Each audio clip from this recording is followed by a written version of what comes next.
말씀은 로마서 8장 28절 말씀, 우리가 한 목소리로 이 말씀을 우리가 봉독하도록 하겠습니다.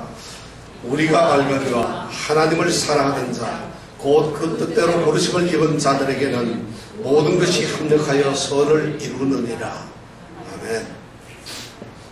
우리가 알거니와 하나님을 사랑하는 자 곧 그 뜻대로 부르심을 입은 자들에게는 모든 것이 합력하여 선을 이루느니라. 오늘 이 말씀이 우리가 이 주일날 아침에 생각해야 될 귀한 하나님의 말씀입니다.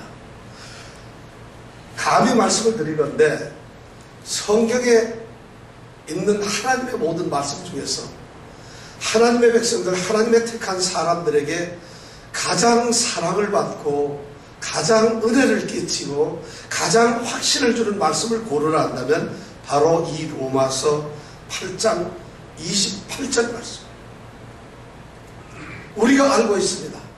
하나님을 사랑하는 자들, 다름 아닌 하나님의 뜻대로 부르심을 입은 바로 그들에게는 모든 것이 합력하여서 선을 이루게 된다는 것입니다. 선을 이룬다는 것입니다.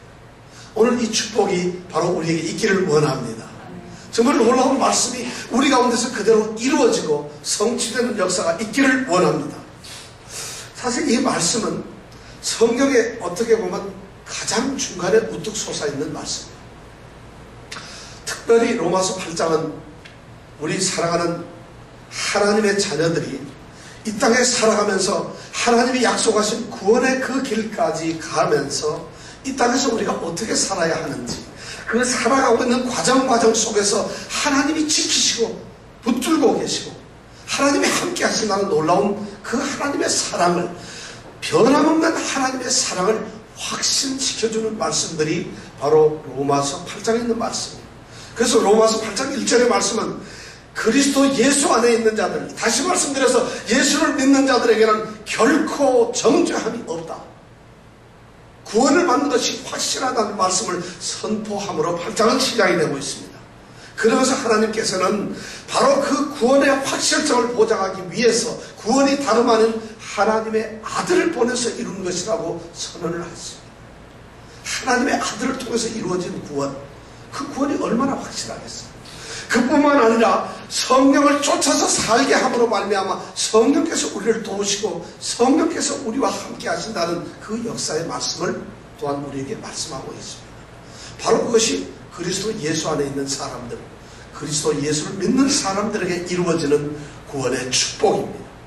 오늘 이 말씀이 바로 그러한 말씀인데, 이제 8장 28절 오늘 이 말씀 이후로 로마서 8장은 전부 다 39절까지 나가게 되는데, 8장 28절에서부터 29절까지 나가는 전체는 정말 이 세상에서 감당할 수 없는 가장 웅장한 말로서, 가장 아름다운 언어들로서 하나님의 위대한 사랑, 끊을 수 없는 하나님의 사랑들을 말씀하고 있는데, 그 말씀의 대전제가 바로 8장 28절입니다. 오늘 이 말씀 속에서 하나님께서는 감출 수 없고 억누를 수 없는 하나님의 사랑을 우리에게 나타내고 있다는 것이에요. 우리가 하나님을 사랑하는 자, 곧 그 뜻대로 부르심을 입은 자들에게는 모든 것이 합력하여 선을 이루느니라.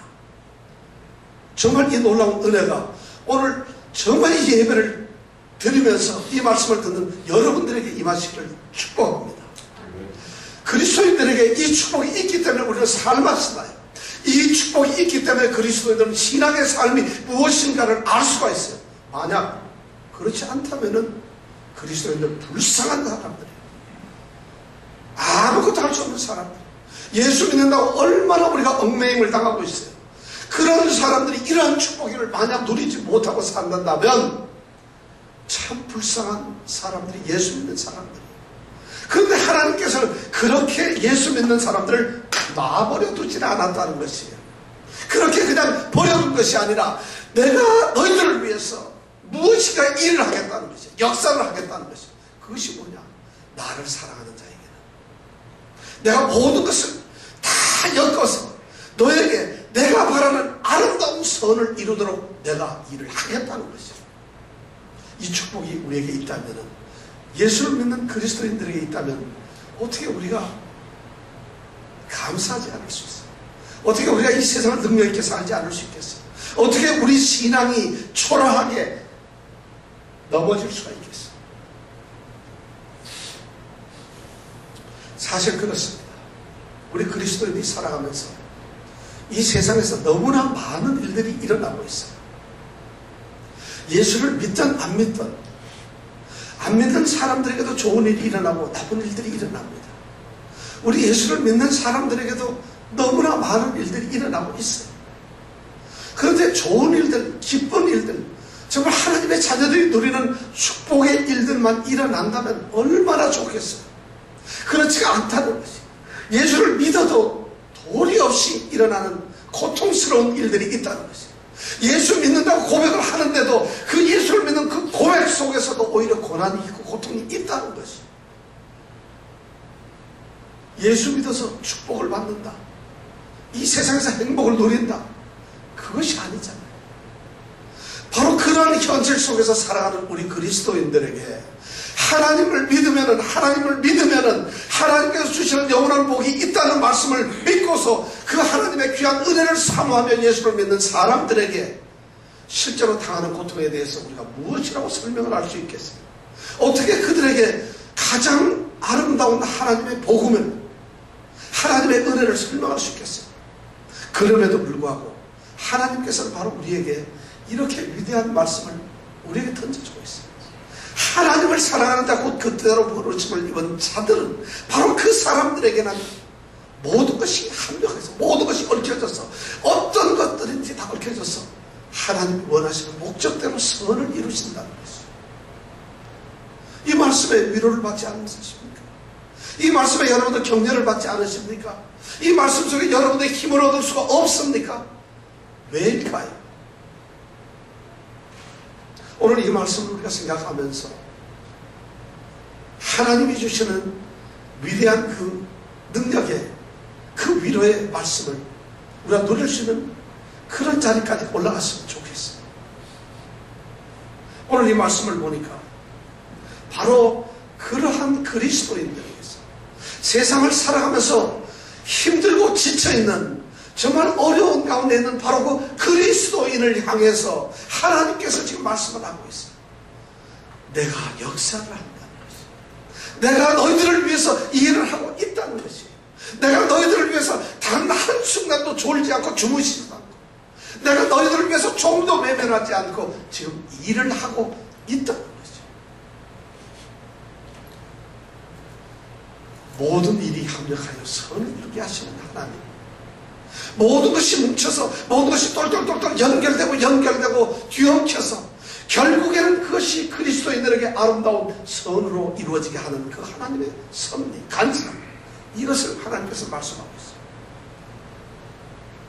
하나님께서는 우리가 당하고 있는 모든 일들, 우리 가운데 눈으로 볼 수 있는 모든 일들을 하나님은 사용하세요. 그것을 통제하고 계세요. 그런 것들을, 여러분들이 당하고 있는 어떠한 고난이든지 그런 것들을 하나님은 다스리고 계세요. 놀랍게도 그것들을 하나하나 짝을 맞춰서 퍼즐을 하듯이, 그래서 하나님께서는 그 고난 속에 있는 하나님의 자녀를 위해서 가장 아름다운 선을 이루어가고 있다는 것이죠. 이것이 하나님의 은혜라는 것이죠. 여러분들, 이 말씀이 믿어져야 됩니다. 만약 하나님께서 그런 일을 하지 않고 있다면은 예수를 믿는 사람들이 받는 고난, 예수를 믿지 않고 있는 사람들이 고난, 그 고난이 똑같은 고난으로서 만약 고난이 저절로 역사가 되고 고난이 저절로 온다면은 결과는 똑같을 거 아니겠어요? 예수를 믿어도 당하는 고난이 결과가 똑같을 거고, 예수를 안 믿어도 당하는 고난이 똑같을 거 아니겠어요? 고난이 만약 스스로 역사하고, 고난이 어떤 고통이 일어나는 모든 것들이 저절로 만약에 될 수만 있다면은, 그러면 우리가 예수를 믿을 필요가 뭐 있어요? 똑같은 결과가 올 텐데. 오늘 이 말씀은 그런 게 아니라는 것이에요. 너희들이 당하는 모든 것이 그냥 저절로 너희들에게 간 것이 아니라 내가 그것을 잡고 있다는 것이에요. 내가 그것을 다스리고 있다는 것이에요. 내가 그것을 거느리고 너희를 위해서 내가 지금 그것을 가지고 바로 일을 하고 있다는 것이 오늘 말씀이에요. 그러기 때문에 너희들에게는 그냥 똑같은 결과가 있을 수가 없다는 것이에요.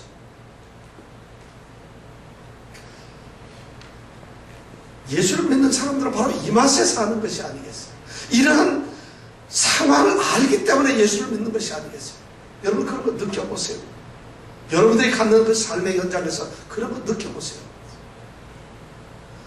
놀랍게도 오늘 말씀은 하나님께서는 어떤 특별한 일에 대해서 그렇게 하신다고 말씀을 하지 않았어요. 어떤 좋을 때만, 어떤 기쁜 일이 있을 때만 그런다는 것이 아니라 오늘 말씀을 보니 모든 것이 합력하여 선을 이루는 거예요. 어느 것 하나 예외도 없이 어떠한 환경 속에서든지 모든 것 가운데서 하나님은 그대로 역사하셨습니다. 저는 이 말씀을 들으면은 모든 것이 결국은 하나님의 뜻 안에서 하나님이 허용하시고 하나님이 간섭하시고 하나님이 다스리고 통제하셔서 나를 위해서 지금 일하고 있는 그 하나님의 소재들이 나의 선을 위해서 하나님이 이루시고자 하는 하나님의 목적을 위해서 내게 지금 내 눈앞에 내 삶에 일어나고 있는 모든 것들이 하나님이 이용하시는 것이라는 이 말씀 앞에서 얼마나 감사한지 몰라요. 나는 내가 그냥 버려진 줄 알았어요. 나는 내가 아무것도 아닌 건 줄로 알았어요. 나는 내가 아무것도 없이 나 혼자 짊어지고 가야 될 짐인 줄 알았고 고통인 줄 알았어요.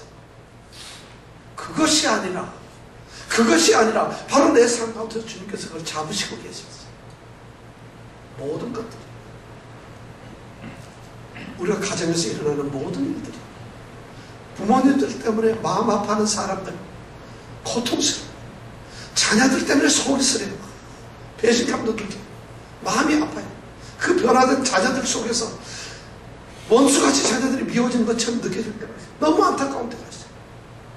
그것이 하나님이 이용하는, 선을 위해서 이용하는 것이라면 여러분 감사할 수밖에 없죠. 사업이 안 돼요. 망해요. 모든 것이 안 돼요. 그래서 도저히 살 수 있는 방법이 없는 것 같아요. 그래서 막다른 골목으로 인생이 가고 있는 것 같아요. 그런데 그 가운데서 바로 그것을 바로 하나님이 사용해서 하나님께서 원하시는 선을 우리에게 이루고 있다면 여러분 어떻게 하시겠어요? 내가 건강이 엉망이 되었어요. 죽을지도 몰라요. 내가 마지막 삶의 마지막 순간까지 가지고 있어요. 그렇게 아파지고 있어요. 그래서 이제 소망이 없는 것, 살 소망이 없는 것처럼 느껴지는데 바로 그러한 죽음의 병 앞에서도 그 죽음의 병을 하나님께서 바로 사용하시고 있고 통제하고 있어서 그것을 통해서 하나님이 원하셨던 선을 내게 이루고 있다는 것이죠. 모든 것이 합력하여 선을 이룬다. 여러분 이 앞에서 무엇이 두렵습니까? 여러분 용기를 가지세요. 힘을 가지세요. 무엇이든지 하나님께서 지키겠어요. 이런 것이 바로 믿음이고 신앙이라는 것이에요.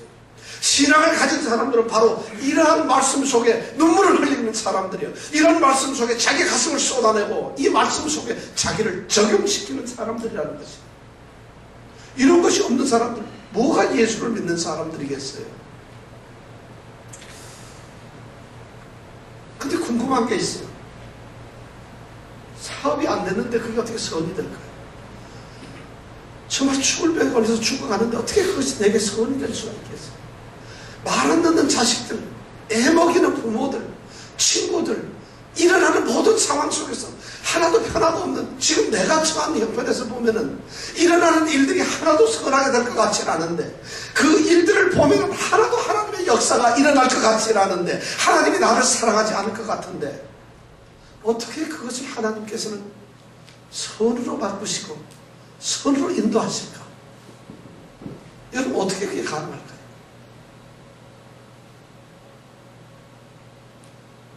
하나님이 하시기 때문에 가능하다는 것이에요. 하나님을 믿는 사람들에게, 하나님을 사랑하는 사람들에게만 일어나는 일이기 때문에 가능하다는 것이에요. 하나님께서는 아마 이런 방법을 쓰시는 것 같아요. 우리 믿는 사람들은 내게 일어나는 어떤 상황에 대해서, 모든 일에 대해서 하나님께서는 내가 나를 사랑하느냐? 내가 나를 사랑한다면 이렇게 이 일을 생각하라고 말씀을 하시는지 모르겠어요. 예를 들어보겠습니다. 어떤 일이 내게 일어났어요. 사실 그리스도인들에게서는 아무 일도 일어나지 않고 모든 것이 잘 되어가는 것 같고 변화도 없이 그냥 평범하게 편안하게 순탄하게 가고 있는 것, 그것이 축복으로 생각을 하고 있어요. 그래서 당연히 그렇게 되는 것이 행복으로 생각을 하고 있어요. 오늘 이 말씀 가운데서는 전혀 그런 것이 아니에요. 그리스도인들에게는 놀라운, 정말 파도가 용솟음 치는 것처럼 놀라운 변화들이 있어요. 놀라운 일들이 일어나고 있어요. 어쩌면 해일이 몰려올 수도 있어요. 지진이 일어날 수도 있어요. 우박이 쏟아지고 천둥번개가 칠 수가 있어요. 그러한 가운데서 고요함이 있을 수 있어요. 그런 것이 그리스도의 삶이라는 것이죠. 그 모든 것 가운데서 우리가 서로를 이룰 수 있는 첫 번째가 뭐냐면 바로 그리스도인들은 그 그리스도인들의 삶의 속에서 그러한 일이 일어났을 때 첫 번째 생각하는 것이 자기의 삶을 생각해 본다는 것입니다. 아무 일이 없으면 우리는 어떤 일을 생각하지 않아요. 무신경해지고 아무런 의식도 없이 그렇게 살아갑니다. 그냥 보잘것없이 살아가는데 우리 삶에 어떤 일이 탁 던져지게 되면 그때부터 우리는 눈이 활짝 뜨게 됩니다. 우리의 생각들이 막 돌기 시작하면서 그 일에 대해서 우리가 골똘하게 생각을 하기 시작한다는 거예요. 우리는 생각을 하게 돼요. 깨달음을 가지면서 각성을 하게 돼요. 내가 어떻게 되고 이런 일이 일어났구나. 내게 이런 일이, 우리 아이가 왜 이렇게 내 말을 안 들을까? 왜 나는 사업이 안 되고 있을까? 나는 왜 이런 병에 걸렸을까? 나는 왜 이렇게 공부가 안 되고 있을까? 하는 생각들이 떠오른다는 거죠. 믿지 않는 사람들은 불평과 원망이 먼저 있을 거예요. 근데 그리스도인들에게는 그런 것을 생각하도록 만들어요. 내 인생을 다시 한번 내 삶의 자리를 생각해 볼 수 있다는 거예요. 저는 이것이 얼마나 축복인지 몰라요. 여러분 인생 한 번도 생각하지 않다가 80평생 살고 죽을 때 내가 어떻게 살았지? 그것이 행복이 아니라는 것이에요. 끊임없이 순간순간마다 하나님의 자녀로서 살아가는 그 삶의 자리를 생각하면서 그것을 느껴가면서 살아가는 것, 이것이 얼마나 축복인지 몰라요. 바로 고난과 역경 모든 일들이 우리에게 그런 생각을 하도록 한다는 것이에요. 그러니 선이 될 수밖에 없죠. 그런데 믿는 자들에게는, 하나님을 사랑하는 자들에게는 그냥 생각만 하도록 하는 것이 아니라 그 일에 대해서 그 일과 나와의 관계, 왜 이 일이 내게 있었는가, 이 일이 도대체 나에게 어떤 관계가 있는가, 이 일을 통해서 나는 어떻게 될 것인가 하는 자기의 어떤 그런 현실을 인식하게 된다는 것이, 믿는 사람들에게 그런 게 있어요. 예수를 믿지 않고 하나님을 사랑하지 않는 사람들은 그런 일이 생기면 원망 먼저 합니다. 불평을 합니다. 좌절을 합니다. 회의를 갖습니다. 그리고는 그냥 그 일에서 쓰러져요. 그런데 하나님께서는 오늘 모든 것이 합력해서 선을 이룬다고 하시는, 이루시는 그 하나님께서는 이런 일이 있을 때 바로 선을 이루기 위해서 믿는 자들은 그런 자기의 삶을 비로소 깨달아서 보면서 자기의 모습을 돌아보게 된다는 것입니다. 나는 연약한 존재로구나. 나는 부족한 존재로구나. 그러면서 나는 이런 일을 해낼 수가 없었구나. 내게는 이런 일이 떨어지면서 이 일을 내가 감당을 해야 되는 거구나. 이 일을 하나님께서 내게 허락하셨구나. 이 일을 통해서 나는 무엇을 할 것인가. 이런 일을 생각하게 된다. 자기를 비로소 돌아보게 된다. 그럴 때 그리스도인들은 낮아지게 된다. 겸손하게 된다. 겸손하고 낮아진 자들은 넘어질 수가 없습니다. 높은 나무들, 높은 빌딩들은 쓰러질 수가 있어요. 바닥에 붙어있는 낮은 건물들은 쓰러지지 않아요. 바로 하나님께서는 그러한 모든 일들을 통해서 우리를 낮게 만드신다. 가장 철저하게 낮게 만드는 자기의 모습을 겸손하게 만든다. 그리스도인들 가운데서 이 겸손이라고 하는 축복은 말할 수가 없어요. 바로 우리를 겸손하게 만든다. 그것이 하나님께서 선을 이루시는 또 다른 거예요. 또 모든 것 가운데 그를 겸손하게 만들면은 드디어 그 마음속에 강한 충동을 주신다는 것이. 안 믿는 사람들은 그렇지는 않잖아요. 그런데 예수를, 하나님을 사랑하는 사람들은 겸손하게 됩니다. 그렇게 되면서 그 마음속에 갑자기 선한 충동이 나요. 나는 이렇게 살아가는 것이 아니라 이것이 회복되어야 되고, 이것이 원위치로 가야 되고, 더 좋은 위치로 올라가야 될 텐데 누가 나를 도울 것인가? 나에게는 도움이 필요하다. 나는 연약하다. 부족하다. 이런 것을 깨달으면서 결국에는 하나님을 찾게 된다는 것이죠. 하나님을 의지하게 된다는 것이죠. 하나님을 바라게 된다는 것이죠. 하나님 앞으로 나아가게 된다는 것이죠. 그렇게 함으로 말미암아 하나님을 드디어 내가 모시게 사는 그러한 삶의 수준까지 가게 될 것이고, 하나님을 바로 알게 될 것이고, 하나님을 아는 지식이 더 깊어지고 더 부유해지고 드디어 하나님을 누리는 그러한 삶으로서 나는 나아가고 투쟁할 수밖에 없게 된다는 것이죠. 이것이 바로 하나님께서 모든 것을 협력하여 선을 이루시는 하나님의 방법이라는 것이죠. 하나님을 사랑하는 사람들은 바로 이렇게 살아가는 사람들이라는 것이다. 여러분들 가운데 무슨 일이 있습니까? 모든 일이 어느 것이 있습니까? 모든 일에는 예외가 없습니다. 모든 일에는 빠지는 것이 없어요. 여러분들, 우리 가운데서 우리 눈으로 보고 있는 무슨 일이든지 그 일은 하나님의 장중에 있다는 것이죠. 하나님 붙들고 계시면서 바로 하나님이 그 일을 일으키고 있는 그 장본인인 바로 우리에게 하나님의 선을 이루시기 위한 수단이라는 것이에요. 슬퍼할 필요가 없잖아요. 고통할 필요가 없잖아요. 이 말씀이 바로 하나님께서 우리에게 들려주는 말씀이고 하나님의 약속이라는 것이에요. 이 약속을 가지고 믿는 자들이 뭐를 어떻게 흔들릴 수가 있겠어요? 바로 이러한 체험은 우리를 성숙하게 만듭니다. 우리를 자라나게 합니다. 우리를 강하게 만듭니다. 우리를 하나님 앞으로 가까이 가게 만듭니다. 그리스도인이 아니면 이런 일을 당했을 때 싸우고 원망하고 화평 생깁니다. 어떻게 해야 될지 몰라서 그들은 불평의 세상을 보내고 있습니다. 그렇게 갑니다. 그런데 하나님께서는 예수 믿는 사람들에게, 우리 그리스도인들에게 이러한 축복을 주셨다는 것이, 이런 것은 믿음의 눈으로만 볼 수가 있다는 것입니다. 누가복음 15장에는 탕자라고 두 아들이 있었죠. 탕자의 비유가 나옵니다. 이 두 번째 아들이 아버지가 너무 많은 재산을 가지고 있으니까 어차피 자기에게 올 유산을 먼저 달라고, 그래서 그 돈을 가지고 자기가 먼 곳에 가서 장사도 해보고 자기대로 써보겠다고 합니다. 아버지가 허락을 합니다. 그것을 가지고 먼 타국에 가서 돈을 허랑방탕 다 써버리고 맙니다. 그래서 처참한, 아주 비참한 꼴로 떨어지고 맙니다. 그래서 돼지들이 먹는 쥐엄나무 열매를 돼지우리처럼 그렇게 거기서 살면서 먹고 있습니다. 그런데 바로 그런 비참한 현실 속에서 이 아들이 자기가 비로소 자기의 현실을 깨닫습니다. 나는 아버지의 아들인데 내가 왜 이곳에 있는가? 내가 왜 이런 것을 먹어야 되는가? 아버지의 집으로 돌아간다면 아버지의 집에는 품꾼들조차도 이런 것을 먹지 않을 텐데 내가 아들인데 왜 이렇게 하는 건가? 그는 자기의 모습을 알게 된다는 것이죠. 자기의 삶의 모습을 깨닫게 된다는 것이죠. 그리고 일어납니다. 아버지께로 가자. 아버지께로 가자. 아버지께로 갈 때 아버지께서 아주 거리가 먼 아주 상가한 그곳에서 사랑하는 둘째 아들이 돌아오는 것을 봅니다. 달려갑니다. 신발을 신지도 않은 채 달려가서 끌어안고 목을 끌어안고 눈물을 흘립니다. 기뻐합니다.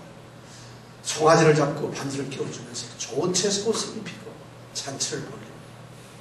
바로 그리스도인들에게는 이런 축복이 있다는 것이, 우리의 현실을 깨닫게 되고 아버지를 찾게 되고 다시 아버지 쪽으로 돌아갈 수 있는 축복이 우리에게 있다는 것이, 모든 일을 합력하여 선을 이룬다는 이 말씀은 바로 그러한 역사가 일어나고 있다는 것이 우리에게, 여러분 실망할 필요가 없어요. 그런데 우리가 여기서 중요한 말씀을 또 한 번 생각합니다. 오늘 말씀에 보니까 우리가 알거니와 하나님을 사랑하는 자, 하나님을 사랑하는 자에게는 모든 것이 합력하여 선을 이룬다는 이 말씀. 아무에게나 선을 이루는 것이 아니라는 말씀. 이러한 하나님의 역사가 모든 것을 선으로 이루시는, 모든 것을 선하도록 그 결과를 만들어 가시는 하나님의 역사는 이 세상 모든 사람들 아무에게나 주는 것이 아니라는 것이, 바로 그 뜻대로 부르심을 입은 자들이라는 것이, 하나님의 뜻대로 부름을 받은 그 사람들에게만 바로 이런 일을 하신다는 것이, 그 뜻대로라는 것이 바로 하나님의 목적을 가지고, 하나님이 목적을 가지고 사람을 불렀던 그 사람들, 그 사람들은 다름 아닌 하나님을 사랑하는 자들, 하나님을 사랑하는 자에게만 이러한 일을 하나님께서는 하신다는 것입니다. 만약 여러분들께서 이런 모든 것이 합력하여 선을 이루는 것이 경험을 한 번도 못 해봤다고 한다면 여러분은 어떤 사람이겠어요? 죄송합니다. 하나님을 사랑하지 않는 사람이었기 때문에. 오늘 이 말씀에 하나님은 약속을 하셨어요. 하나님을 사랑하는 자에게는 모든 것이 합력하여 선을 이룬다. 원문에 보면 그렇게 되어 있어요. 우리는 알고 있습니다. 여러분, 우리는 다 알고 있잖아요. 바울 사도가 지금 로마에 편지를 씁니다. 우리는 다 알고 있습니다. 하나님을 사랑하는 자에게는 모든 것이 합력하여 선을 이룹니다. 그 사람은 다름 아닌 하나님의 뜻대로 부르심을 받은 사람들입니다. 이렇게 본문에 되어 있어요. 바로 우리가 하나님의 사랑하는 사람들이었을 때 바로 그런 축복이 있다는 것이에요. 정말 이것은 모든 사람에게 이루어지지 않는다는, 저는 이 말이 또 얼마나 우리에게 감동을 주고 기쁨을 주는지 몰라요. 이 세상에는 두 종류의 사람밖에 없어요. 키 큰 사람, 키 작은 사람, 돈 많은 사람, 뭐 돈 없는 사람, 이런 구분이 아니라 하나님을 사랑하는 사람, 하나님을 미워하는 사람 둘밖에 없어요. 키가 커도 하나님을 사랑하는 사람이 있어요. 가난해도 하나님을 사랑하는 사람이 있어요. 비참한 현실 속에 있으면서도 하나님을 사랑하는 사람들이 있어요. 부유하지만 하나님을 미워하는 사람들이 있어요. 능력이 있지만 하나님을 알지 못하고 미워하는 사람들이 있다는 것이에요. 하나님을 사랑하는 사람들, 하나님을 미워하는 사람 두 종류밖에 없는데, 이 모든 것이 합력하여 선을 이루는 하나님의 역사는 바로 하나님을 사랑하는 자들에게만 있다는 것이에요. 이것이 바로 하나님이 약속하시는 것이에요. 그럼 하나님을 미워하는 자들에게 어떤 일이 있을까요? 로마서 1장 18절에 보면 하나님의 진노와 불의로 진리를 막는 사람들의 모든 경건치 않음과 불의에 대하여 하늘로 쫓아간다는 것이에요. 바로 그런 사람들에게는 하나님의 진노밖에 없다는 것입니다. 여러분들 어느 쪽에 있어요? 어느 쪽에 여러분들이 계십니까? 여러분들 어느 쪽에 계세요? 하나님을 사랑하는 자입니까? 하나님을 미워하는 자? 여러분들이 하나님 편에 속해 있습니까? 하나님 사랑합니까? 안 사랑합니까? 이 시간 자기 자신을 한번 돌이켜보면서 생각해보세요. 신분이 중요한 것이 아닙니다. 지금 상태가 중요한 것이 아닙니다. 지금 내가 귀하고 천하고가 중요한 것이 아닙니다. 내가 인물이 좋고 나쁘고가 중요한 것이 아니라는 것이에요. 그걸로 사람을 하나님은 평가하지 않으셨다는 것이에요. 내가 지금 능력이 있고 없고가 아니에요. 공부를 많이 했고 안 했고가 아니에요. 내가 지금 경제적으로 넉넉하고 못하고 그것이 아니에요. 내가 인생을 성공했고 아니고가 그렇게 하나님께서 평가를 하지 아니하고 하나님을 사랑하느냐 사랑하지 않느냐 그 둘로 평가를 한다는 것이에요. 하나님을 사랑하는 자들에게는 하나님께서 역사를 하시면서 그 사람 삶에 일어나는 모든 것을 협력해서 선을 이루어 주신다는 것이에요. 놀랍게도 여러분 이 말씀에 다시 한번 시선을 모으고 주목해 주십시오. 하나님을 사랑하는 자에게만 그렇다는 것이에요. 하나님을 사랑하는 자에게만. 바울 사도는 이 말씀을 하나님을 아는 자라고 말을 하지 않았어요. 하나님을 따르는 자라고 얘기하지도 않았어요. 하나님을 믿는 자라고도 말을 하지 아니하고 하나님을 사랑하는 자에게만 모든 것이 협력하여 선을 이룬다는 것이에요. 도대체 왜 바울 사도는 하나님께서는 하나님을 사랑하는 자라고 이야기를 했습니다. 하나님을 알기만 해도 하나님을 따르기만 해도 믿기만 해도 하나님께서 그런 축복을 주셔야 되잖아요.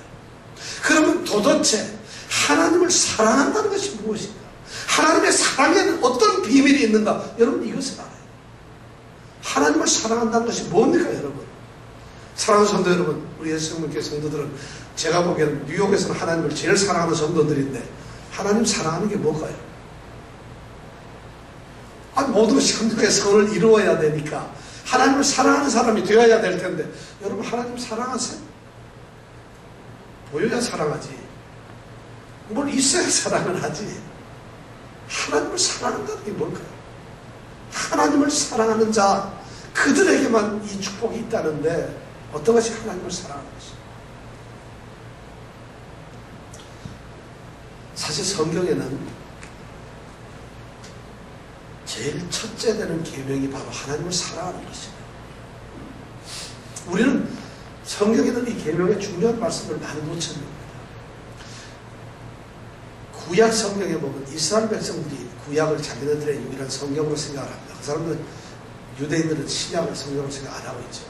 근데 구약 성경에 나오는 가장 위대한 말씀들 그들이 딱 꼽으라고 한다면 하나님과 그들과의 관계에서 딱 꼽으라고 한다면 신명기 6장 4절에서 9절까지의 말씀을 선택합니다.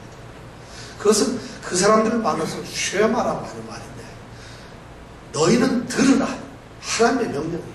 하나님께서 이스라엘 백성들에게 너희는 들으라. 너희는 들으라. 이렇게 말씀하고 있어요. 그 쉐마의 첫 번째 말은 너희는 들으라고 하면서 하는 말이 너는 마음을 다하고 성품을 다하고 힘을 다하여 내 하나님을 사랑하라. 이것이 첫 번째 말이에요. 유대에 있는 이스라엘 백성들에게 내려졌던 하나님의 제일 첫 번째 되는 계명이 바로 그 말씀이라는 거예요. 하나님을 사랑하라. 제사 잘 드리라가 아니에요. 하나님 말씀을 잘 지키고 무슨 뭘 봐라가 아니에요. 알아라가 아니에요. 내 하나님을 사랑하라. 신약에 와서 마태복음 13장 36절 7절에 보면은 어떤 율법사가, 다시 말해서 성경 연구가가 우리 주님께 왔어요. 예수님께 묻습니다. 예수님, 당신이 생각하기에 이 하나님의 수많은 계명 중에서 제일 첫째 계명이 뭡니까? 그때 예수님께서 뭐라고 대답하셨어요? 내 마음을 다하고 목숨을 다하고 힘을 다하여 주 너의 하나님을 사랑하라. 그것이 첫째 계명이라는 것이에요. 하나님을 사랑하는 것이, 우리는 이때까지 뭐 하나님 사랑 이렇게 생각했는데, 성경 말씀에 보니까 성경 말씀에서 면면이 흐르고 있는 하나님의 가장 큰 진리는 하나님을 사랑하는 것이에요. 하나님이 우리를 사랑하셨기 때문에 우리는 하나님을 사랑하지 않을 수가 없어요. 여러분, 하나님을 사랑하십니까? 이 하나님의 제일 첫째 되는 계명, 우리 기독교인으로서, 그리스도인들로서 우리가 지킬 수 있는 첫째 계명, 제1계명, 내 하나님을 사랑하라. 주 너의 하나님을 사랑하라. 여러분, 사랑하십니까? 사랑한다는 게 뭘까요? 사랑한다. 나는 하나님을 사랑한다. 이 사랑한다는 것이 뭘까요? 여러분, 사랑한다는 말에 대해서 우리는 너무 잘못 생각을 하고 있어요. 오늘 저는 제가 말씀을 드리건데, 제가 어쩌면 가슴 아프게 오늘날 교회를, 성도를 향해서 말씀을 드리는데, 하나님을 사랑한다는 것을 모르고 있어요. 하나님을 사랑한다는 것을 알지 못해요. 하나님을 사랑하지 않고 있어요, 성도들이. 교회가 하나님을 사랑한다는 것을 가르치지 않고 있어요. 몰라요, 사실. 놀라운 말이죠. 제가 감히 이런 말씀을 드릴 수 있는 것이, 말씀을 통해서 보니까 그렇다는 것이에요. 하나님을 사랑한다. 여러분, 다시 묻습니다. 하나님 사랑하세요? 하나님을 사랑한다는 것은 첫 번째, 하나님을 사랑한다는 것은 하나님을 경외한다는 것이에요. 경외라는 말은 존경과 두려움을 갖는다는 것이죠.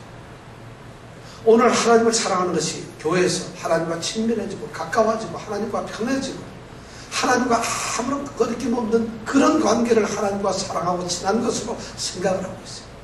두렵습니다. 성경에 말은 아까 쉐마에 나오는 신명기 6장에 나오는 말씀에 보면 하나님을 경외하라고 그다음 말 바로 5절 다음 6절에 바로 그래 나와요. 하나님을 경외하라. 사랑은 경외입니다.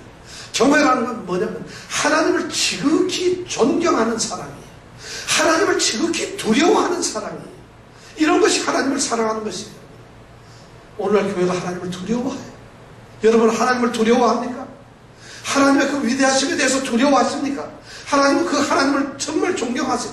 그것이 하나님을 사랑하는 것이라는 것입니다. 그런데 우리는 그런 사랑을 안 하고 있어요. 여기에서 점수가 몇 점 나올지 모르겠어요. 두 번째, 하나님의 사랑은, 하나님을 사랑한다는 것은 우리의 모든 삶에서 인격적인 표현이에요. 인격적인 표현 행위를 바로 사랑이라고 합니다. 하나님을 사랑한다는 그런 것이죠. 사랑은, 하나님을 사랑한다는 것은 지식이 아닙니다. 사랑하기 때문에, 우리가 하나님을 알기 때문에 사랑할 수 있는 것은 절대 아닙니다. 하나님을 우리는 지식으로 알 수 있어요. 성경 공부 열심히 하고, 성경을 열심히 읽고, 성경에 대해서 하나님의 존재를 너무 많이 알 수 있어요. 하나님을 아는 것이 하나님을 사랑하는 것이 아니라는 것이에요. 하나님을 사랑하지 않아도, 하나님을 믿지 않아도 성경은 얼마든지 알 수 있어요. 성경을 그렇게 많이 읽어도 하나님을 사랑하는 마음이 없어요. 놀랍게도 하나님의 말씀은 이 성경을 믿는다고 해서 하나님을 사랑하는 것도 아니라는 것이에요. 이 말씀을 잘 들어주세요. 물론 하나님을 성경 말씀을 아는 것, 하나님을 아는 것, 그리고 하나님을 믿는 것이 너무나 소중합니다만, 하나님을 믿는 것만으로, 하나님의 존재를 믿는 것만으로 사랑을 하는 것은 아니라는 것이에요. 신학 교수들 중에서도 신학을 가르칩니다. 바로 하나님에 대한 학문을 가르치고 그들은 하나님이 존재하고 있다는 것을 가르치면서도 하나님을 사랑하지 않는 교수들이 너무 많아요. 하나님의 말씀을 읽어보고 하나님의 말씀을 생각하면서 하나님을 믿는다고 하는 교회 안에서의 성도들도 하나님을 사랑하지 않아요. 하나님을 사랑한다는 것은 종교인을 만드는 것이 아니에요. 어떤 종교적 행위를 통해서 종교적인 어떤 그런 관습이나 종교적인 어떤 그런 표현에 의해서 그래서 내가 하나님을 사랑한다, 그것이 아니라는 것이에요. 하나님의 사랑은, 우리가 하나님을 사랑한다고 하는 것은 나는 하나님을 사랑합니다, 하나님을 사랑하는 자입니다, 이 말은 나의 삶에서 내 인격적인 모든 것을 표현해서 그 하나님께 나의 항의로 나타내는 것이에요. 그것이 바로 사랑이라는 것이에요. 교회 나오고 종교적인 이런 것이 하나님을 사랑하는 것이 아니에요. 여러분, 교회 아무리 나와도 사랑 안 할 수 있어요. 교회에서 목사가 되어도 하나님을 사랑하지 않을 수 있어요. 집사가 되든 장로가 되든 교회에서 성경책을 끼고 아무리 높게 찬양을 해도 기도를 해도 하나님을 사랑하지 않을 수가 있다는 것이에요. 우리는 그런 종교적인 관습에 묶여서 내가 마치 하나님을 사랑하는 것처럼 착각을 하고 있어요. 그러니까 그 사람 앞에는 모든 것이 합력하여 서로를 이루시는 하나님의 능력을 못 느끼는 것이에요. 괴로워하고 슬퍼하고 고통스러워 한다는 것이에요. 어떻게 하나님이 그 일을 역사하는 걸 안다면은, 그것을 만약 그렇게 느낄 수 있다면은 하나님을 사랑하는 사람들에게 일어나는 일이 어떻게 그 사람에게 일어나지 않을 수가 있느냐는 것이죠. 놀라운 일이죠. 하나님을 사랑한다는 것은 경외하는 것, 하나님을 사랑한다는 건 인격적 표현이라는 거죠. 세 번째 중요한 것은 하나님을 사랑한다는 것은 우리는 어떤 단순한 감상이나 감정이나 느낌으로 생각을 할 수가 있어요. 그것이 아니라 하나님을 사랑한다는 것은 내 몸이 현실적으로 움직이는 것이, 행동하는 것이, 하나님을 따르고 정말 내가 내 몸을 그대로 입만으로 시키고 거기다 헌신을 하는 것이 바로 하나님을 사랑하는 것이에요. 우리는 예배 시간에 뜨겁게 찬양도 할 수 있어요. 눈물을 흘리면서 기도할 수도 있어요. 말씀 속에서 감동을 받고 오 하나님 할 수도 있어요. 그리고 예배 끝나고 나갑니다. 그 느낌, 그 감상이 어디로 갔어요? 그러한 하나님의 찬양하면서 눈물을 흘리면서 그렇게 감동을 받았다는 사람들이 2시간을 못 견뎌요. 하루를 못 견뎌요. 평생의 신앙생활을 못하고 금방 달라져 버려요. 뭐가 하나님을 사랑하는 것이에요? 그런 감정이 하나님을 사랑하는 것이 아니라는 겁니다. 그런데도 교회는, 기독교는 그렇게 교회에 끌어놓고 종교행위를 통해서 예배와 찬송과 기도와 말씀을 통해서 마치 그들이 감상적으로 느끼기만 하면 오 하나님을 사랑하는 사람이요 얘기하고 있다는 거예요. 아니라는 것이에요. 그러니까 하나님을 사랑한다는 것이 여러분 얼마나 무서운지 아세요? 우리 주님께서는 그런 것을 아셨어요. 3년 동안이나 주님을 따라한다는 제자들이 있었어요. 예수님의 기적을 보고 보리떡 5개 물고기 2마리로 5,000명을 먹이는 기적의 현장에 있었던 사람들, 그 떡을 먹고 그 고기를 먹었던 사람들이 있지 않았겠어요? 죽은 나사로를 살리는 모습을 보았던 사람들이 있지 않겠어요? 무리를 걷던 것을 본 사람들이 있지 않겠어요? 안전망이를 일으켜 세우고 봉사를 눈을 뜨게 하던 그 기적의 현장에 있었던 사람이 너무나 많았어요. 그런 무리들이 너무 많았어요. 그런데 예수님께서는 그들이 예수님을 사랑하는 자라고 생각하지 않았다는 것입니다. 그것이 안타까운 것이에요. 예수님께서 자기를 사랑하는 사람이 누구냐고 말을 했을 때 요한복음 14장 21절에는 이렇게 말을 하고 있어요. 나의 계명을 가지고 지키는 자라야 나를 사랑하는 자니. 놀라운 말씀이에요. 바로 제자들을 향해서 말하고 있어요. 바로 그 무리들을 향해서 말씀하고 있는, 바로 오늘 우리를 향해서 하나님께서, 우리 예수님께서 그렇게 말을 하죠. 나의 계명을 가지고 지키는 자라야 나를 사랑하는 자니. 이 말씀 앞에서 우리가 어떻게 예수님을, 하나님을 사랑한다고 할 수 있어요? 나를 사랑하는 자는 내 아버지께 사랑을 받을 것이요 나도 그를 나타낼 것이다. 이 요한복음 14장 21절의 말씀입니다. 이것이 바로 하나님의 사랑이에요. 죄송합니다. 나의 계명을 가지고 지키는 자, 주님의 말씀을 지키는 자, 하나님의 계명을 지키는 자, 읽는 자, 듣는 자, 깨닫는 자, 아는 자가 아니라는 것이에요. 지키는 자라야 나를 사랑하는 자. 하나님 사랑하는 자가 누군가 아시겠습니까? 위선적으로 살지 맙시다.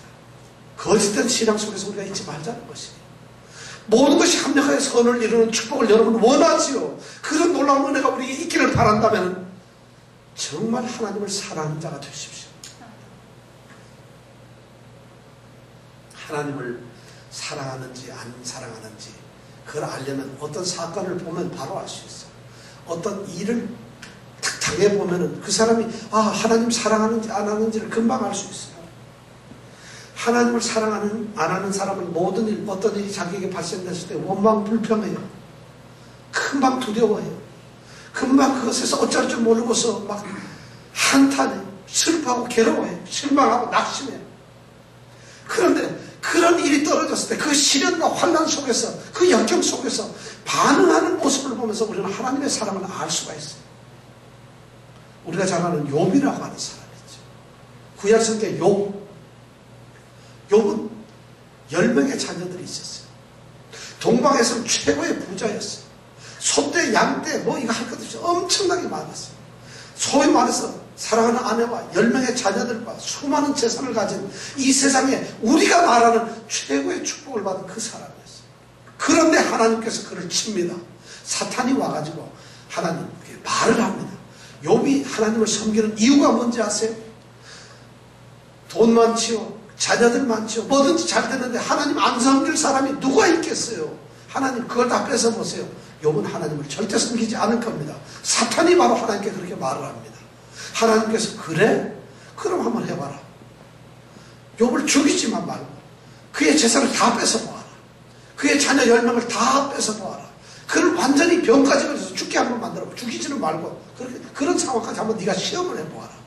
사탄이 그런 시험을 하죠. 욥이 모든 재산을 잃어버립니다.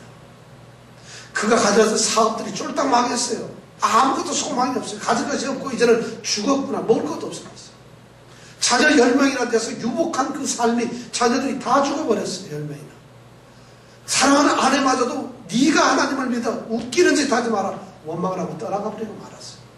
그리고 온몸에 등창이 나서 가려워가지고 정말 막 문둥병이 걸렸는지 가려워서 막 혼대가 납니다. 벽돌로 긁습니다. 그가 하나님을 원망했겠어요. 그 사람이 어떻게 했겠어요? 욥기 1장 19절에서 20절만 1장 20절에서 22절 말씀 이랍니다. 욥이 그렇게 상황이 되었을 때 그런 모든 것을 다 상실하고 잃어버리고 정말 가장 처참한 정말 말 그대로 모든 일이 그에게 일어났을 때 욥이 뭐라고 합니까? 욥이 일어나 겉옷을 찢고 머리털을 밀고 땅에 엎드려 하나님을 경배하며 가로되 그가 기도하는 것이 뭔지 아세요? 내가 모태에서 빈손으로 왔으니 빈손으로 가는 것이 너무 당연합니다. 주신 분이 바로 여호와시니까 그것을 가져가시는 분도 또한 여호와이신 것을 저는 인정합니다. 오직 여호와의 이름이 찬송을 받아야 될 것입니다. 이것이 욥이 고백하는 기도예요. 그의 태도라는 것이에요. 거기까지만 끝이면 좋은데 그 다음 22절의 말씀에 이 모든 일에 욥이 겪고 있는 욥의 현실에 있는 그 이 모든 일에 욥이 범죄하지 아니하고 하나님을 향하여 어리석게 원망하지 아니하니라. 이것이 바로 욥이 보였던 태도라는 것이에요. 욥에게 모든 것이 합력하여 선을 이루게 될까요? 안 될까요? 바로 이런 사람들이 하나님을 사랑하는 사람들이라는 것이에요. 자, 모든 것이 합력하여 선을 이룹니다.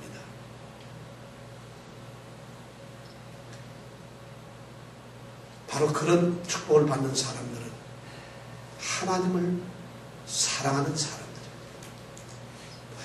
바울 사도는 하나님께서는 바울 사도를 통해서 이 말씀을 로마에 있는 성도들에게 보내면서 그렇게만 써보내지 않았습니다.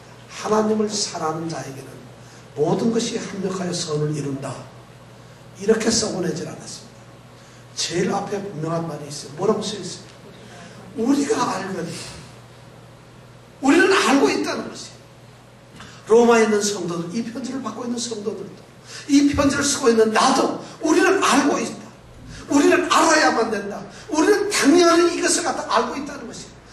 여러분들 알고 있겠어요? 모든 것이 합력하여서 하나님을 사랑하는 자들의 선을 이룬다는 것, 하나님이 역사한다는 걸 여러분 알고 있으세요?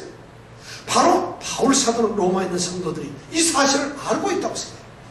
그것을 당연하게 생각을 하고 있다고 생각해요. 이 알고 있는다. 이것이 바로 위대한 신앙이라는 것이에요.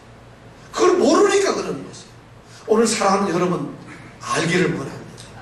이것을 알아야 됩니다. 이것을 모르면 안 된다는 것이에요. 오늘 놀랍게도 26절에 보면 우리가 마땅히 기도해야 할 바를 알지 못해요.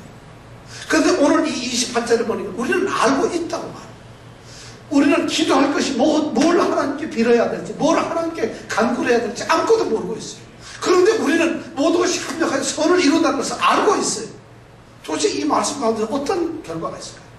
중요한 비밀입니다. 하나님께서 우리 믿는 자들, 하나님을 사랑하는 자들, 바로 당장 눈앞에 있는 현실에 대해서, 바로 우리 앞에 일어나고 있는 현재의 일에 대해서는 우리가 모를 수가 있어요. 그걸 이해할 수가 없을 수가 있어요. 그게 하나님의 뜻이 뭔지를 모를 수가 있다는 것이에요. 그래서 우리는 마땅히 빌바를 몰라요. 그러나 우리는 알 수 있어요. 그 최종적으로, 결과적으로, 궁극적으로는 하나님께서 모든 것을 합력하여 선을 이루신다는 것이에요. 이것을 우리는 알 수가 있다는 것이에요. 오늘 이 말씀이 바로 그거예요. 여러분들 삶 속에서 현장에 일어나는 모든 일감들 다 알려고 하지 마세요.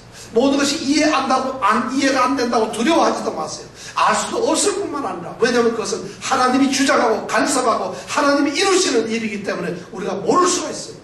그러나 놀랍게도 감사한 것은 그 결과를 우리는 알 수가 있다는 것이에요. 그 모든 것이 합력하여 선을 이룬다는 것이에요. 여러분들이 당하는 현실이 전 무엇인지 모릅니다. 경제적으로 어렵습니까? 건강이 어렵습니까? 가정에 문제가 있습니까? 예수를 믿으면서 하나님을 사랑하면서도 그런 일이 있다고 한다 하더라도 그 일이 왜 있는 것인지 여러분들 모른다 할지라도 두려워하지 마세요. 그 궁극은 하나님께서 모든 것을 합력하여 선을 이루신다는 것이에요. 전투에서는 우리가 실패할 수 있어요. 어떤 전투에서는 우리가 질 수가 있어요. 그러나 전쟁에서는 우리가 이깁니다. 여러분 이 말을 기억하십시오. 한 전투에서 싸움에서 우리가 지고 패배할 수 있어요.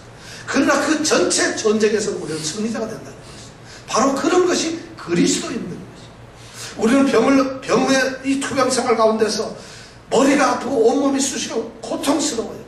고통이 있을 수 있어요. 그것이 아무것도 안 너무 힘들어요. 그러나 우리는 결과를 나아가고 있다는 과정이에요. 그것을 알 수가 있다는 것이죠. 바로 모든 것이 합력해서 선을 이룬다는 것은 그거예요. 우리 그리스도인들은 모든 것을 이해할 수 없지만 그 마지막을 알기 때문에, 그 가운데 하나님의 역사하는 걸 알기 때문에 우리는 이길 수 있습니다. 우리는 이것을 하나님의 말씀에, 위대한 말씀을 통해서 우리는 격려를 받습니다. 하나님은 많은 말씀 가운데서 우리에게 이미 약속을 하셨어요. 너희 한 사람 한 사람은 머리털까지도 내가 세어놨다. 너희들이 무엇을 먹을까, 무엇을 입을까, 무엇을 마실까 걱정하지 마라. 이방인들이라 걱정하는 것은 너희들은 걱정하지 마라. 공중의 새를 보아라. 들의 백합화를 보아라. 그들이 길쌈도 안 하고 아무것도 농사를 짓지 않지만 먹지 않느냐. 먼저 하나님의 나라와 그의 의를 구하라. 그리하면 이 모든 것을 너에게 가득히 채우신다. 하나님은 약속하셨어요. 고난이 너에게 유익이 될 것이다. 내가 고난이 없을 때에는 잘못 행했지만 고난이 올 때 비로소 나는 주님의 뜻을 알게 되었다는 그런 시편의 고백이 있지 않습니까? 이것이 바로 하나님을 사랑하는 사람들이에요. 우리는 성경을 통해서, 하나님의 약속을 통해서 위대한 하나님의 약속을 너무나 잘 알 수 있어요. 그뿐만 아니라 성경에 일어난 많은 사람들, 성경에서 있었던 그 믿음의 선진들을 통해서, 우리 교회사에 일어났던 많은 믿음의 형제, 자매들, 선배들을 통해서, 또한 우리 삶의 지금 현재 우리 교회에서, 또 다른 우리 이 오늘날 뉴욕에서 우리 믿음의 형제들을 보면서 그들이 믿음 속에서 하나님을 어떻게 사랑하고 있으며 그들이 어떻게 모든 것이 합력해서 선을 이루는 것을 우리는 우리 눈으로 볼 수 있다는 것이죠. 안다는 것이. 요셉이라는 사람이 형들의 시기와 질투를 받아서 우물에 빠뜨려 죽게 되었다가 나중에 애굽으로 종으로 팔려갑니다. 거기서 보디발이라고 하는 사람의 집에서 일을 하는데 그 아내의 잘못된 유혹으로 말미암아 감옥으로 가게 됩니다. 그 사람의 일은 모든 것이 다 엉망이 되는 것 같았어요. 감옥에 가서 임금의 포도주를 담당하고 있는 사람들의 술관원에게 그들이 꾼 꿈을 가르쳐줘가지고 그 사람이 다시 임금께, 왕에게 출세하게 됩니다. 나를 기억해달라고 하는데 2년 3년 가도 기억하지 않습니다. 그러한 요셉이 감옥에 있다가 이제 그가 하나님의 뜻가심을 받고 애굽의 총리가 됩니다. 다스립니다. 7년의 홍수, 이 정말 가뭄이 옵니다. 7년의 가뭄 속에서 세상이 다 죽을 때, 아니 가나안 땅에 살고 있던 요셉의 형제들, 가족, 야곱과 그의 형제 11명이 이제 먹고 살 것이 없어 애굽으로 옵니다. 그들을 요셉은 그들을 팔고 배신하고 그들을 저주했고 그들을 핍박했던 그들을 기꺼이 받아들여. 하나님을 사랑하는 자들은 바로 그런 모습을 가지고 있다. 아무것도 없어. 야곱이 죽습니다. 요셉과 요셉의 형제들은, 11명 형제들은 야곱의 시신을 메고 가나안 땅으로 갔다가 한 달 만에 돌아옵니다. 형들이 두렵습니다. 이제 아버지가 있으니까 아버지 때문에 우리를 봐줬는데 이제 저 요셉이 우리가 지를 팔았고 이렇게 고생을 시켰고 이렇게 버렸는데 우리를 가만 놔둘까? 어떻게 할까? 두렵습니다. 그때 요셉이 말합니다. 요셉이 그들에게 말하되 두려워 마소서. 내가 하나님을 대신하겠습니까? 당신들은 나를 해하려고 하였으나 하나님은 그것을 선으로 바꿔서 오늘과 같이 만민의 생명을 구원하기로 하셨습니다. 이렇게 말하는 것이 바로 요셉의 고백이었다는 것입니다. 바로 믿는 사람들에게는 그런 것이 있다는 것입니다. 하나님을 사랑하는 사람들에게 그런 것이 있습니다. 모든 것이 합력하여 선을 이룬다. 하나님을 사랑하는 사람들, 여러분들에게 묻습니다. 여러분들에게, 바로 여러분들을 위하여 모든 것이 합력하여 선을 이룬다는 것을 여러분 아세요? 다시 묻습니다. 바로 여러분들을 위하여 하나님께서는 모든 것을 합력하여 선을 이루고 계신다는, 일하고 계신다는 걸 여러분들 아세요? 바로 그것을 알고 있어야 된다는 거죠. 우리는 그것을 알아야 된다는 거죠. 그것이 바로 신앙이라는 것이에요. 우리는 이 모든 일에 우리를 사랑하시는 이로 말미암아 넉넉히 이길 수 있다고 로마서 8장 37절을 말하고 있어요. 만약 그것을 안다면 좌절할 수가 없습니다. 괴로워하고 슬퍼할 수가 없어요. 힘들어할 수가 없어요. 불평할 수가 없어요. 만약 우리가 그런 사실을 알고 있다면 하나님을 사랑하지 않을 수가 없어요. 우리가 만약 그런 사실을 안다면 하나님께 나아가지 않을 수가 없어요. 우리가 그런 것을 안다면 고린도후서 4장 8절 9절의 말씀처럼 사망으로 우겨싸움을 쌓여도 우리는 쌓일 수가 없어요. 그렇지 않습니까? 우리는 답답한 일을 당해도 낭망을 할 수가 없어요. 우리는 핍박을 받아도 우리는 버려지질 않아요. 우리는 넘어지고 거꾸로지고 쓰러져도 우리는 영원히 망하는 것이 아니라고 고린도후서에서 바로 사도는 말했어요. 모든 것이 합력해서 선을 이루는 부탁합니다. 하나님을 사랑하는 사람 되십시오. 그래서 바로 이 축복 가운데로 들어가는 여러분들이 되시기를 원합니다. 오늘 로마서 8장 28절 이 말씀을 여러분들 기억하세요. 여러분들의 삶에 가장 중요한 여러분의 삶의 양식으로 삼으세요. 같이 한번 읽어보겠습니다. 우리가 알거니와 하나님을 사랑하는 자 곧 그 뜻대로 부르심을 입은 자들에게는 모든 것이 합력하여 선을 이루느니라. 아멘. 바로 하나님께서는 우리의 신음도 듣고 계세요. 우리에게 모든 것을 귀를 기울이고 우리의 작은 신음까지도 듣고 계세요. 하나님께서 어둠에서 우리에게 빛을 비춰주세요. 하나님은 우리에게 모든 이것을 작은 일도 하나님께서 눈동자처럼 지금 보고 계신다는 것입니다. 하나님을 사랑하는 자에게 이루어진 이 축복이 우리에게 넘치기를 축복합니다. 아멘. 기도하겠습니다. 고마우신 사랑의 하나님, 모든 것이 합력하여 선을 이룬다는 이 말씀이 단순히 모든 게 잘 될 거야 하는 정말 무가치한 그런 낙천주의, 낙관주의가 아니라는 것을 알았습니다. 오직 하나님을 사랑하는 자들, 하나님을 참으로 사랑하는 자들에게만 일어나는 하나님의 위대한 역사의 능력이라는 것을 알았습니다. 우리는 왜 이때까지 이것을 몰랐을까요? 아니 우리가 알고 있으면서도 우리의 믿음이 잘못된 것은 아닐까요? 하나님을 사랑하길 원합니다. 하나님을 사랑하는 자가 되기를 원합니다. 그 사람에게 모든 것이 합력하여 선을 이루도록 하나님이 역사하는 것을 우리가 알기를 원합니다. 이 놀라운 은혜를 우리에게 주시옵소서. 예수님 이름으로 기도드렸습니다.